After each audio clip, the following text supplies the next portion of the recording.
Hi, friend. I hope you're doing super well. So, today I want to talk to you a little bit about the book of Genesis. The book of Genesis I love because there's so many good stories in there, and you're probably going to find a lot of stories that you heard in your childhood. Like, it's amazing. The beginning with creation in the garden, and I thought like it might be more than fitting to tell that story, like, or talk about that book in a little city garden. Like, it's called Levi Plaza, and it's really beautiful. So perfect place to film this, right? So yeah, the book pretty much starts off with the story of creation, like how God created everything, and then it comes to the people that He created, and they kind of fall out of grace. They do a few things they're not supposed to do, and that gets them kicked out of the garden, which they probably, I imagine, were not super happy about. But they end up on the earth then. Like, God, like, still watches out for them. So it's pretty much like the beginning of the book, and then you will find a story of betrayal, like how one brother kills the other because of jealousy.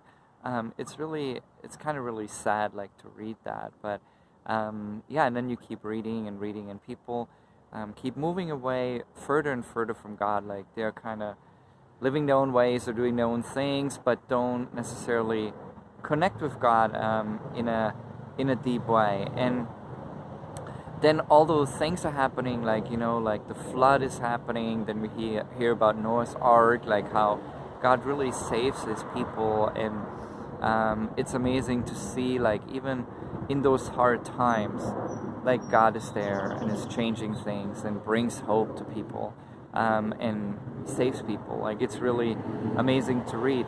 But then the further we go into the story, we eventually going to get to a story of the whole situation with Abraham. And Abraham was like you know, kind of like he's seen as the father of our faith in a lot of ways, because he literally was a man that really trusted God, like, and really walked with God in anything he did. Like, it's amazing, like, hearing his story, like how he literally left his homeland, everything that he knew behind, because God told him so, and he did go.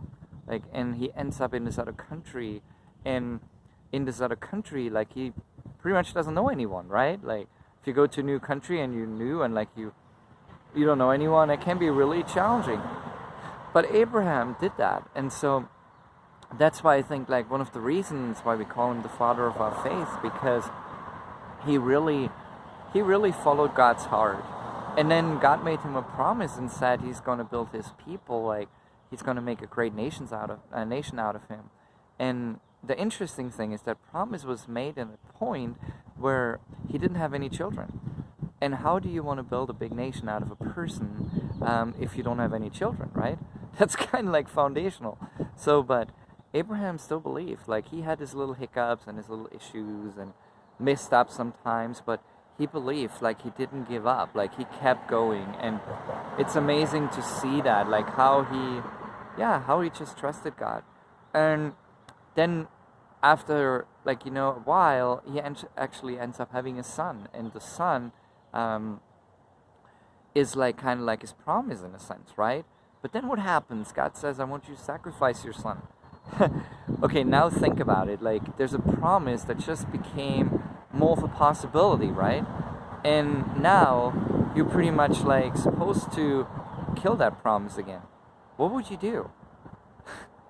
Abraham chose the right thing, and he said, God, I'm trusting you. So he went ahead. Of course, God intervened in the right moment and said, like, no, obviously you're not going to sacrifice your son, and brought a goat. And yeah, but that laid the foundation of our faith today. Like, it's amazing. Like, he had such a faith in God, and he followed Him in every step that he did. Like, it's awesome. And then when you keep going in the book, then you end up with the story of Joseph. The story of Joseph is very, very famous. I'm sure we all heard it when we were children. But Joseph was a young man who was sold by his brothers into slavery, into Egypt. But God didn't, like, stop there. Like, He didn't, like, take the story away or say, like, oh, well, bad luck for you. No, like, He actually used the thing that was meant for bad, like, that his brothers meant for bad, like, they really want to get rid of him. God used it for good. and ended up like making Joseph like a very high official that interprets dreams of the Pharaoh, and then saves all his people. He saves his whole family because a big famine was hitting, and he could interpret the dream of Pharaoh, and through that, like, he could actually save stuff beforehand and plan ahead. But again, you see, like, he was obedient to God. He was like, even in those hard times, he didn't quit. He just trusted God, and I love that. So the book of Genesis is a book of a lot of trust and faith. Like, you're going to see a lot of stories of faith. But then you also see a lot of stories of failure, where people failed. Like, the Bible's very honest about all of those too. Like, it's not just like, oh, everything is perfect. No, like, there's a lot of issues as well. And I love that. So I want to encourage you, like, to read through the book. It's a longer book. It's probably going to take you 4 or 5 hours to read through it, but it's so worth it. Like, there's so many great stories and so much inspiration. So I just want to encourage you in that. So spend some time, read through Genesis, and let God inspire you through it. So God, I just want to pray for every person that's watching this, that you inspire them, that you encourage them through the book of Genesis, that you give them hope, that you give them joy, and yeah, just love on them, Father, through this book. And yeah, I also just want to pray blessings over every person that's watching this. In your name, Jesus, amen. So spend some time, read about the foundations of the Israelites, where they all came from, and yeah, be inspired by the book of Genesis. Okay, bye.